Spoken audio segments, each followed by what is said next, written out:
Bé, doncs benvingudes a totes a aquest nou espai de Converses al Cercle. Avui tenim amb nosaltres a la Verònica Kuchinov. Ella va ser una de les premiades a l'edició d'aquest any dels Premis a l'Excel·lència Empresarial i Professional de Dones de Negocis, que vam fer el 17 de novembre del 2011. És empresària i fundadora de l'empresa Cicla, és enginyera agrònoma i enginyera tècnica en indústries alimentàries per la UPC. Benvinguda, Verònica, i gràcies per acompanyar-nos. Un plaer. Verònica, com va sorgir la idea de Cicla i a què es dedica bàsicament la teva empresa? Començo per la segona, per entendre una mica més d'on va sortir. Cicla és una empresa especialitzada en productes reciclats. Nosaltres fem el que llença a la gent oportunitats de fer negocis, de diversificar clients, d'adaptar-te al tema de la sostenibilitat, tot amb el tema dels residus. En concret, el que fem és dissenyem i desenvolupem productes reciclats, els introduïm al mercat i els venem, i fem tota una sèrie de projectes al voltant de tot això per trencar barreres que té el mercat dels productes reciclats, per exemple, el tema de les ecoetiquetes, projectes de logística per intentar incidir en els canvis de relacions entre empreses, legislació administrativa. Tot això envoltat al món del residu i del reciclatge. Fantàstic. Tenim la idea que, junt a la vocació empresarial i emprenedora, aquest projecte surt també d'inquietuds personals. És així o estem equivocades? No, és que precisament jo treballava en una constructora ambiental. És a dir, fèiem restauracions, revegetacions d'autopistes, per exemple, o de marges de rius. I un dels projectes que em va tocar fer és una restauració d'un abocador, d'una part d'un abocador que estava en marxa. I estant allà fent la feina, veia els camions que entraven i abocaven una sèrie de materials que, clar, t'apropes una mica i dius, qui llença tot això? Qui llença tot això? I això feia que al final te'n vas involucrant i vas tirant de la cadena, vas veient totes les oportunitats que hi ha de fer productes a partir d'aquests residus. Sí? És que no sé què ha passat. Sí, continua. Doncs això, veient com llençaven les escombraries en un camió, vaig començar a plantejar-me la quantitat de coses que llencem, tant les empreses com les persones, que es podrien utilitzar com a encara fer ús. I va sortir d'aquí, vaig començar a contactar amb les empreses que llençaven això per veure si les podíem utilitzar per fabricar allò que les mateixes obres necessitàvem, com les pantalles acústiques, i d'aquí va sortir un dels primers projectes, que són unes pantalles acústiques fetes amb moquetes. I a partir d'aquí, fins a muntar l'empresa, són anys adquirint experiència i al final les ganes i el moment adequat, perquè sempre és el moment adequat el que més marca. Sí? I el moment adequat? Doncs el moment adequat va ser quan va ser una sèrie d'anys, van ser uns 10 anys que ja estava treballant allà, vaig dir, he de fer altres coses, perquè he d'aprendre i veure altres coses que hi ha per allà. Em vaig prendre uns mesos sabàtics i en aquells mesos sabàtics vaig prendre la decisió que el que havia de fer era muntar-me pel meu compte, perquè no trobaria mai allò que estava jo intentant trobar, no existia, jo l'havia de crear jo. Doncs, no vaig crear. Et sembla que veiem les imatges de quan vas rebre el premi l'altre dia? Bueno, vale. Anem a recordar-ho, vinga.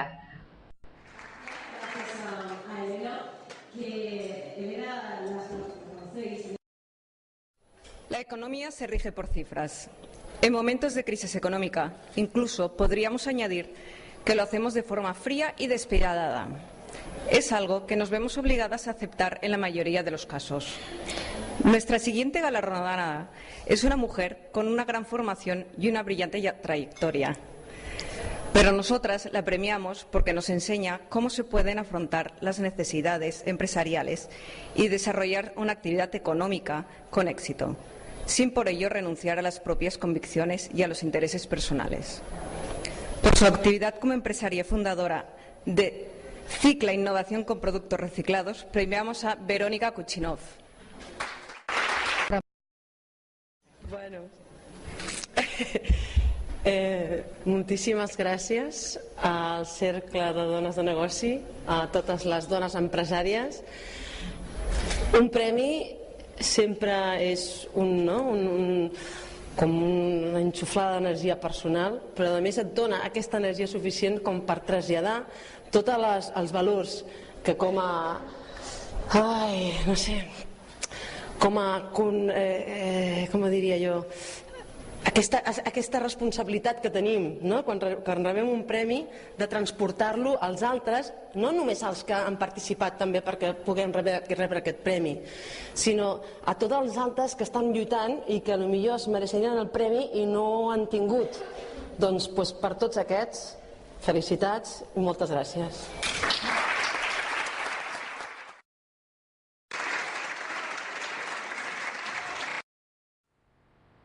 Doncs veig que sortia la... Quins nervis. Sí, oi que sí? Home, és que impressiona, ha sido, no?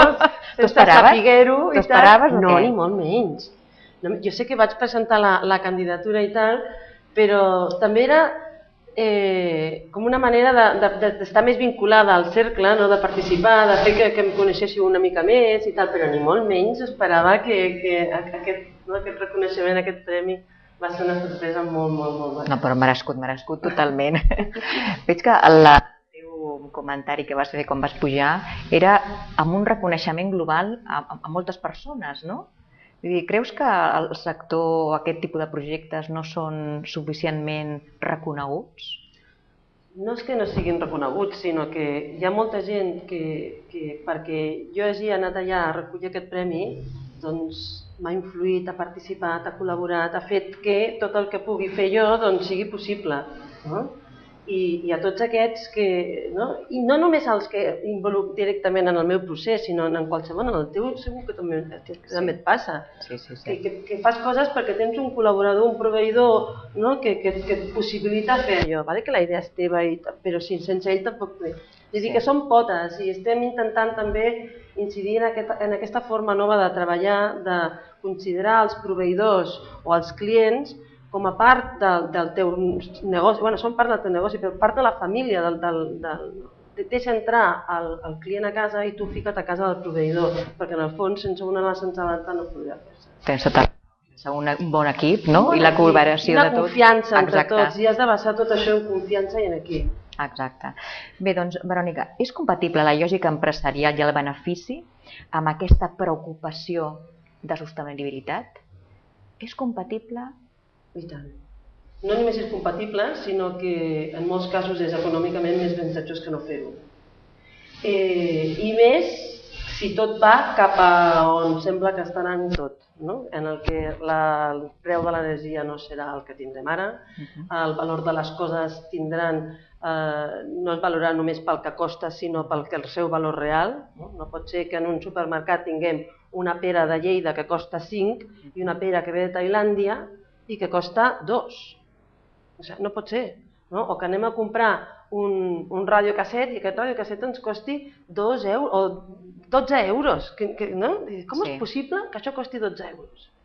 És correcte, sí. Doncs està començant, però tot aquest plantejament de quan agafes i vas a comprar, ser conscient del que estàs comprant, cada vegada anirà a més. Aquesta consciència els nostres fills potser ja estan adquirint a l'escola i nosaltres no hem tingut aquesta oportunitat, però ja vas veient que va canviant el tema de... Estem en aquesta revolució que a part de ser energètica és del consumidor. Ara estem donant veu al consumidor i el consumidor escull on deixar els seus diners. A tu, banc aquest, no te'ls deixaré perquè no fas les coses que m'agraden. En canvi, tu ets més ètic o més sostenible. Això ho hauríem de fer, no? Sí que ho hauríem de fer. O sigui que estem en un moment de revolució també cultural, de canvi cultural important en aquest sentit, no? Canvi cultural, si entenem aquest canvi cultural com un canvi de conceptes de valor. Que ja no todo sirve, no me intentes vender algo que no quiero.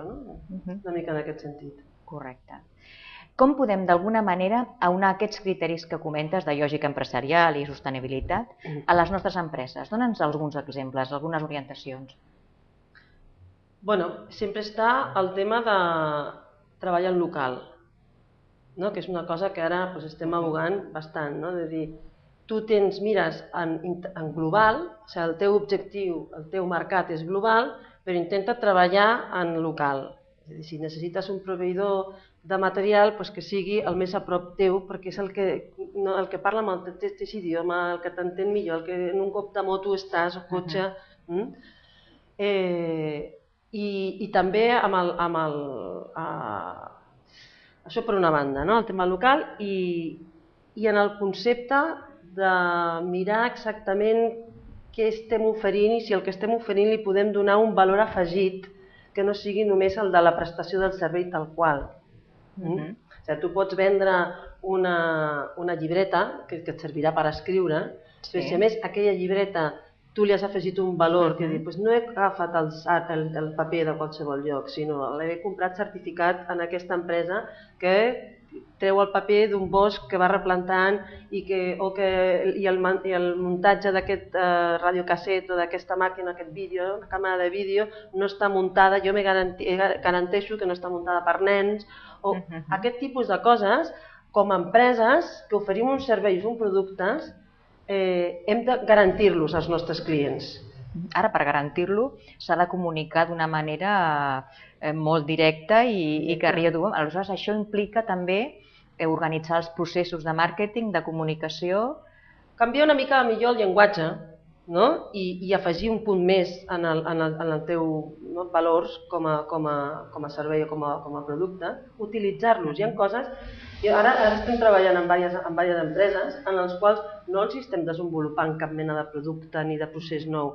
Simplement estem ajudant a identificar el que estan fent, per potser canviant petites coses que sigui aprofitable per donar una imatge de l'empresa. A mi ho està fent però no està comunicant bé. Correcte. O aquestes coses.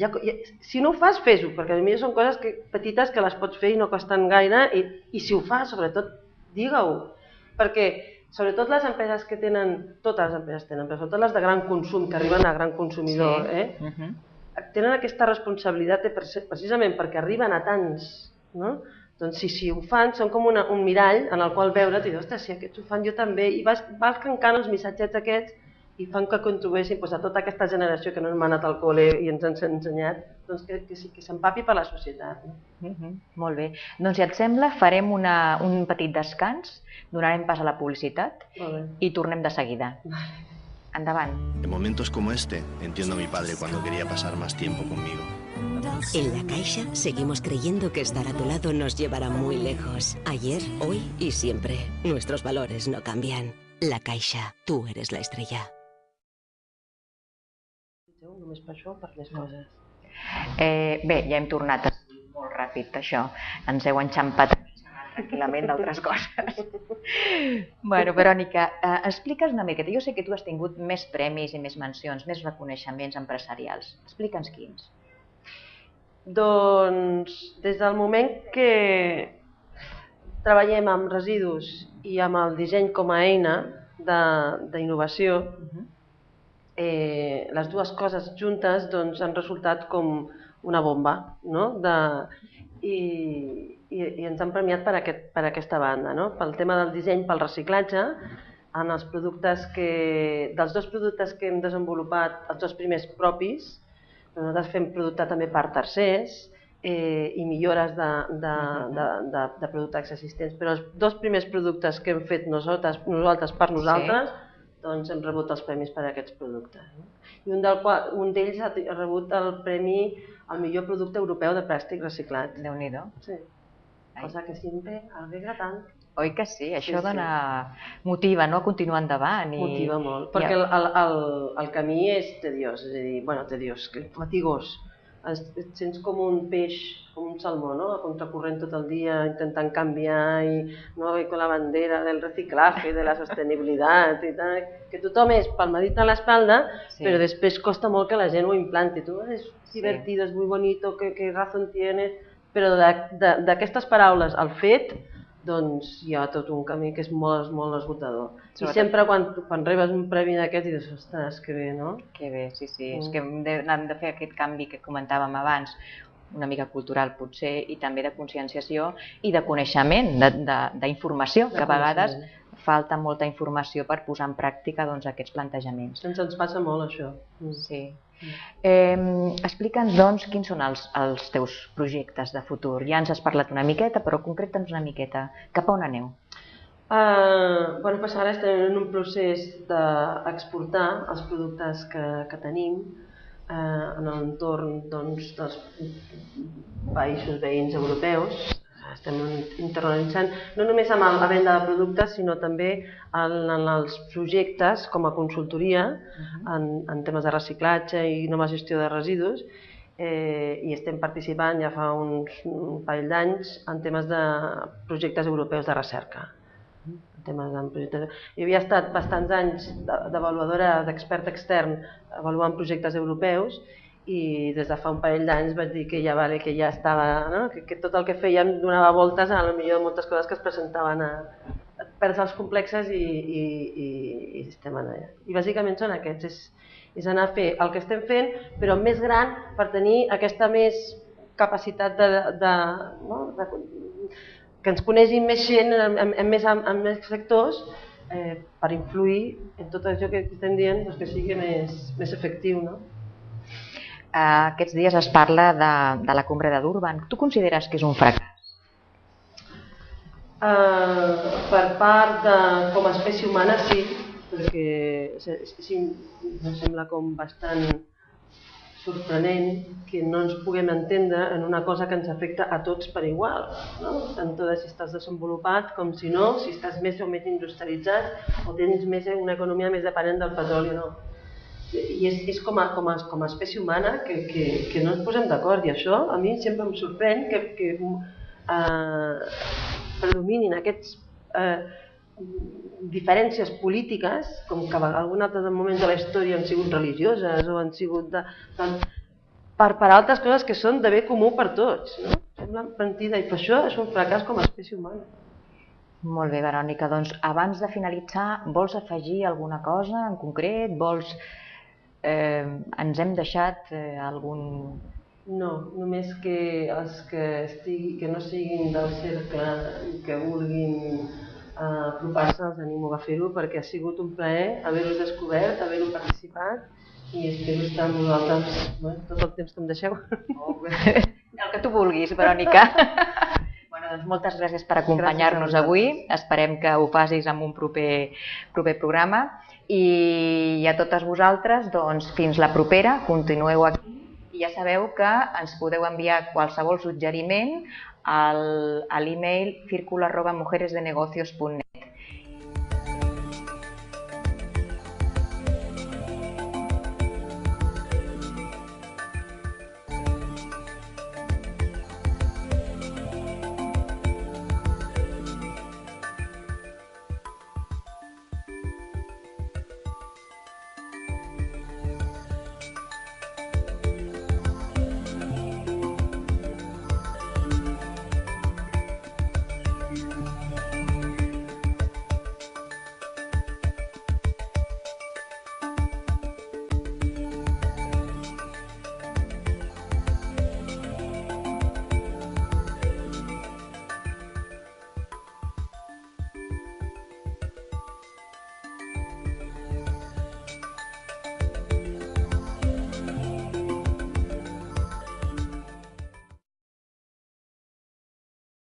Especialitzada en productes reciclats, nosaltres fem el que llença a la gent oportunitats de fer negocis, de diversificar clients, d'adaptar-te al tema de la sostenibilitat, tot amb el tema dels residus.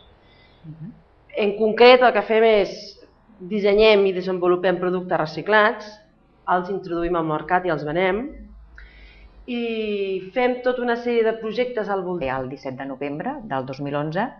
És empresària i fundadora de l'empresa Cicla, és enginyera agrònoma i enginyera tècnica en indústries alimentàries per la UPC. Benvinguda, Verònica, i gràcies per acompanyar-nos. Un plaer. Verònica, com va sorgir la idea de Cicla i a què es dedica bàsicament la teva empresa?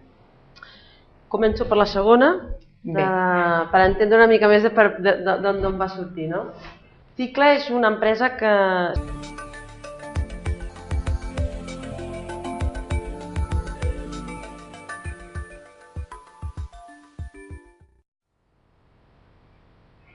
Bé, doncs benvingudes a totes a aquest nou espai de converses al cercle. Avui tenim amb nosaltres a la Verònica Kuchinov. Ella va ser una de les premiades a l'edició d'aquest any dels Premis a l'Excel·lència Empresarial i Professional de Dones de Negocis que vam fer.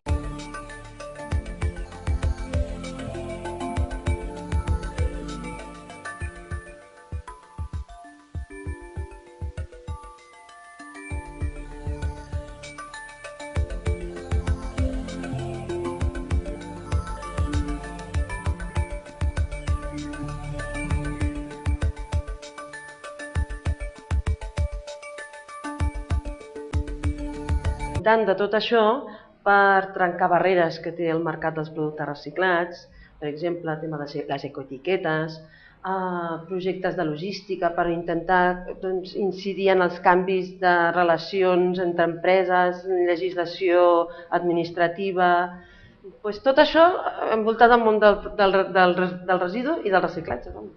Fantàstic. Tenim la idea de que, junt a la vocació empresarial i emprenedora,